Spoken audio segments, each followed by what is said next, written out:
Latar belakang dari penelitian ini adalah untuk meneliti dan juga mengetahui ketidaksesuaian yang terjadi pada transaksi akad wadiah di BMTNU Sumbersari Kabupaten Jember dan juga implikasinya terhadap implementasi transaksi tersebut.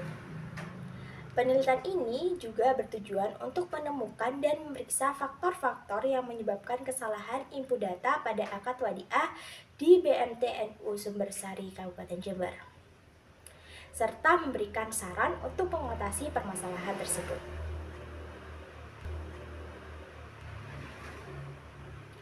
Selanjutnya untuk rumusan masalah yang pertama, apakah ada ketidaksesuaian yang terjadi pada transaksi akad wadiah di BMTNU Sumbersari Kabupaten Jember?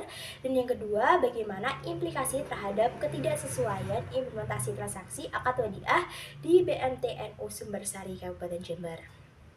Selanjutnya, tujuan dari penelitian ini adalah untuk mengetahui ketidaksesuaian yang terjadi pada transaksi akad wadiah di BMTNU Sumbersari Kabupaten Jember. Dan yang kedua, untuk mengetahui implikasi terhadap ketidaksesuaian implementasi transaksi akad wadiah di BMTNU Sumbersari Kabupaten Jember. Selanjutnya yaitu mengenai tinjauan pustaka. Di dalam sebuah penelitian, pastinya tidak akan terlepas dari yang namanya sebuah teori. Nah, adapun teori-teori yang akan digunakan dalam penelitian ini, yang pertama yaitu adalah penginputan data transaksi, di mana input data sendiri merupakan pemindahan data dari fisik ke digital yang diketik ataupun dimasukkan ke dalam suatu komputer. Nah, salah satu tugas yang dilakukan yaitu mengimpor data masuk dan keluar yang digunakan untuk mencegah suatu kekeliruan saat memeriksa suatu barang. Jika suatu data barang masuk dan keluar itu tidak dimasukkan secara sempurna, maka data yang kita kerjakan itu tidak akan tersusun secara baik seperti itu. Selanjutnya mengenai konsep wadiah dalam perspektif Islam. Adapun teori yang digunakan dalam cakupan ini, yang pertama yaitu mengenai rukun wadiah, yang kedua mengenai syarat, dan yang ketiga mengenai jenis-jenis wadiah. Nah, untuk rukunnya sendiri menurut jumhur ulama itu ada 4. Yang pertama yaitu adalah barang yang dititipkan, yang kedua itu ada sigot, yang ketiga yaitu orang yang menitipkan, dan yang keempat yaitu orang yang dititipi. Di mana syarat-syarat barang yang dititipkan, yang pertama yaitu merupakan benda ataupun barang yang dititipkan itu merupakan suatu benda yang dapat disimpan. Yang kedua yaitu barang ataupun benda yang dititipkan itu merupakan suatu benda yang bernilai dan juga dipandang sebagai mal. Untuk syarat-syarat sigot ataupun ijab kabul yaitu merupakan syarat yang harus dilakukan dengan ucapan ataupun melalui perbuatan atau tindakan. Untuk syarat-syarat orang yang menitipkan yaitu yang pertama yaitu harus berakal, yang kedua harus balik, dan yang ketiga yaitu atas kemauannya sendiri dan tidak ada paksaan. Dan yang syarat untuk orang yang dititipi, yang pertama itu juga harus berakal, yang kedua harus balik, dan yang ketiga yaitu orang yang dititipi itu harus diduga mampu untuk menjaga barang yang dititipinya.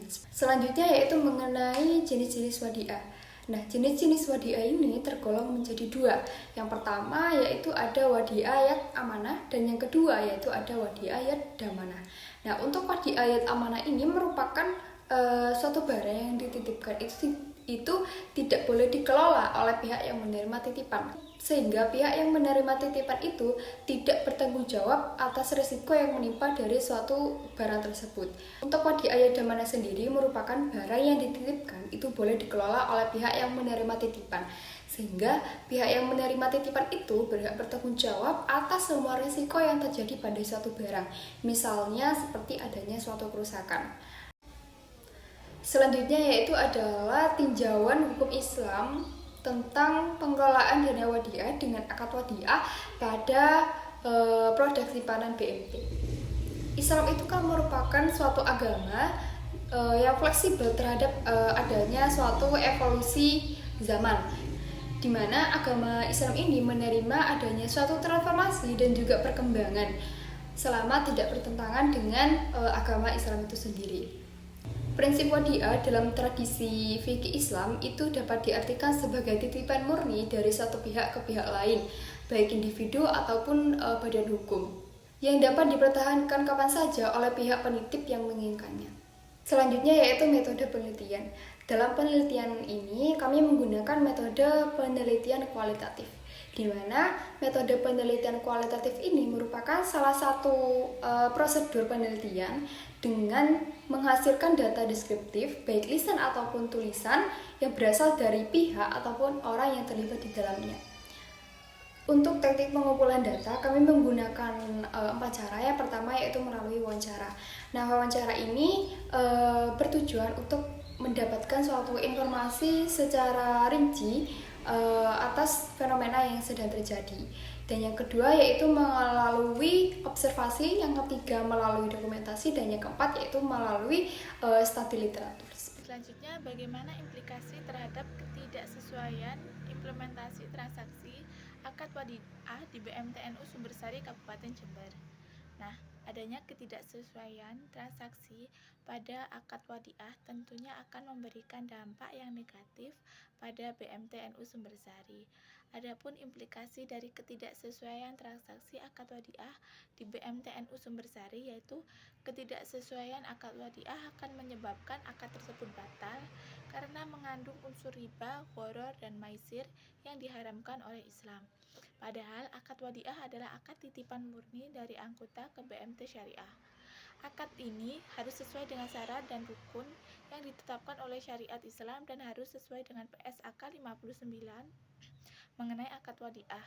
Jika terjadi ketidaksesuaian akad wadiah, misalnya apabila terdapat kecurangan dari pihak BMT yang memanfaatkan dana anggota tanpa izin, yakni kelebihan dana yang terjadi tersebut, maka akan tersebut batal dan haram karena mengandung unsur riba atau bunga, gharar atau ketidakjelasan, dan maisir atau spekulasi yang dilarang oleh Islam.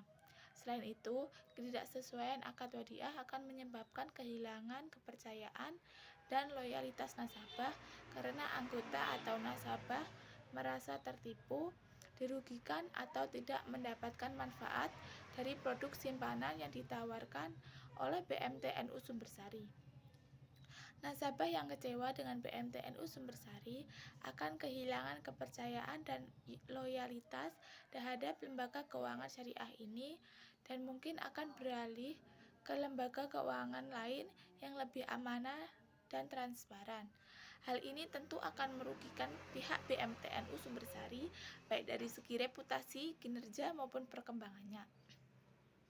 Jika BMTNU Sumbersari melanggar akad wadiah, maka lembaga ini akan gagal dalam menjalankan fungsi dan perannya sebagai lembaga keuangan syariah yang berorientasi pada kesejahteraan umat dan pembangunan ekonomi berbasis syariah.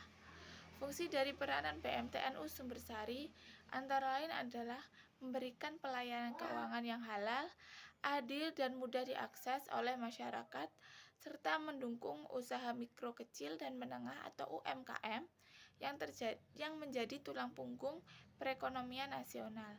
Jika BMTNU Sumbersari tidak dapat memenuhi fungsi dan perannya tersebut, maka lembaga ini akan kehilangan kepercayaan dan loyalitas nasabah serta menghambat proses dan pembangunan ekonomi berbasis syariah. Dari implikasi yang terjadi tersebut, maka pihak BMTNU Sumbersari perlu segera melakukan sebuah inovasi sebagai bentuk solusi aplikatif yang mudah diterapkan dengan tujuan agar menyelesaikan permasalahan internal tersebut, yakni yang pertama yaitu melakukan pelatihan tata cara pencatatan dan input keuangan bagi petugas BMT atau teller. Melatih ini meliputi materi-materi berupa jenis usaha dan laporan keuangan, termasuk akad wadiah dan produk simpanan lainnya yang ditawarkan oleh BMT. Dapat pula berupa materi mengenai prinsip dasar akuntansi yang dibutuhkan dalam proses pembuatan laporan keuangan, seperti persamaan dasar akuntansi, rekening jurnal, buku besar, neraca, laba rugi, dan laporan keuangan lainnya agar memudahkan teller atau petugas BMT selama menjalani tugasnya. Berikut beberapa langkah yang dapat dilakukan teller dalam bentuk manajemen risiko pada BMTNU Sumbersari Jember. Yang pertama, jika terjadi selisih kas baik kurang ataupun lebih, maka teller di BMTNU Sumbersari harus melaporkan dan memberikan info kepada bagian operasional atau direktur operasional. Yang kedua yaitu teller harus bertanggung jawab jika ada kekurangan yang disebabkan oleh kesalahan atau kelalaian teller ketika nasabah menarik atau menyetor uang yang tidak bisa dituntut kembali dari nasabah. Maka teller wajib mengembalikan pada hari itu juga. Yang ketiga, teller tidak boleh menyimpan atau mengamankan uang apabila terdapat selisih lebih dalam bentuk tunai, baik dipegang sendiri oleh teller atau tersimpan dalam kas bank dengan anggapan uang simpanan untuk mengganti jika kekurangan uang.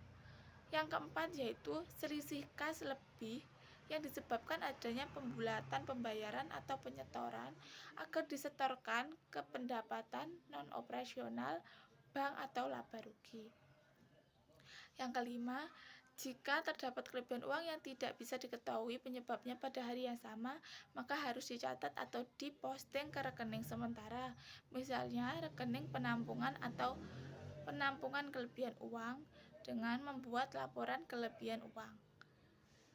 Yang keenam yaitu penyelesaian selisih kas harus diselesaikan secara kasus per kasus dan tidak boleh dilakukan potong tambah atau kompensasi dengan selisih kas pada hari yang lain. Yang ketujuh yaitu kelebihan uang harus ditangani secara kasus per kasus dan tidak boleh dikurangi atau ditambah dikompensasikan dengan kekurangan uang pada hari yang berbeda. Pihak BMTNU Sumbersari perlu melakukan pengecekan atau cash flow setiap hari, bukan setiap bulan seperti yang diterapkan pada BMTNU Sumbersari saat ini, yang berupa catatan tabungan nasabah dengan data keuangan BMT pada transaksi akad wadiah per bulan.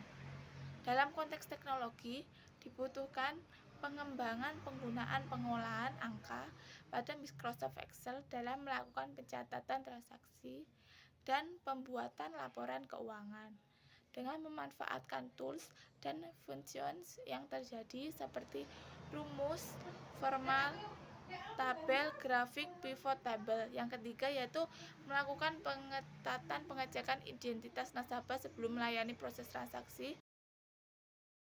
Selanjutnya untuk kesimpulannya, transaksi akad wadiah yang terdapat di BMTNU Sumbersari ditemukan beberapa permasalahan, baik dalam lingkup eksternal maupun internal. Permasalahan eksternal yakni permasalahan yang berkaitan dengan nasabah atau disebut anggota ataupun pihak penabung secara spesifik. Sedangkan permasalahan dalam lingkup internal mengarah pada masalah regulasi maupun sistematika dari implementasi transaksi akad wadiah yang dijalankan oleh pihak BMTNU Sumbersari, terutama kesalahan input data yang disebabkan oleh beberapa faktor tertentu.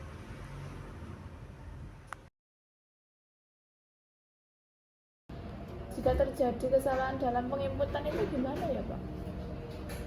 Kalau terjadi kesalahan terkait dengan penginputan, kan ada teller.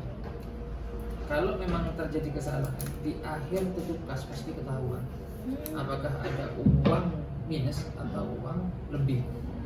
Ya. Kalau ada uang istilah tidak sesuai dengan inputan, contohnya orang itu nabung 100 tapi diinput 50, itu pasti nanti pas akhir tutup kas pasti lebih 50. Sebaliknya kalau seumpamanya orang itu nabung 100.000 lalu diinput 1 juta, pasti ada uang kurang.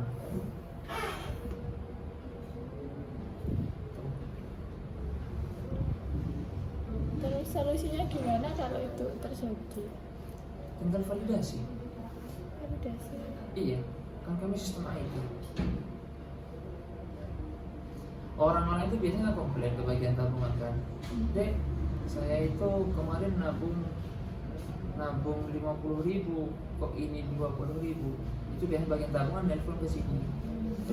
Gak ada uang lebih Mbak kemarin Mbak 30. Iya ada mas ini, iya itu punya AN ini. Langsung dimasukkan kembali semata.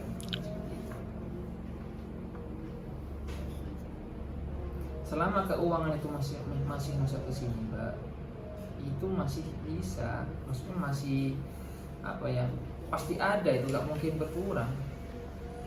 Itu apalagi cuma masalah inputan, gampang itu. Cuma lebih di input seumpamanya 100.000 di input 1 juta, tinggal validasi saja itu, tinggal pembatalan saja.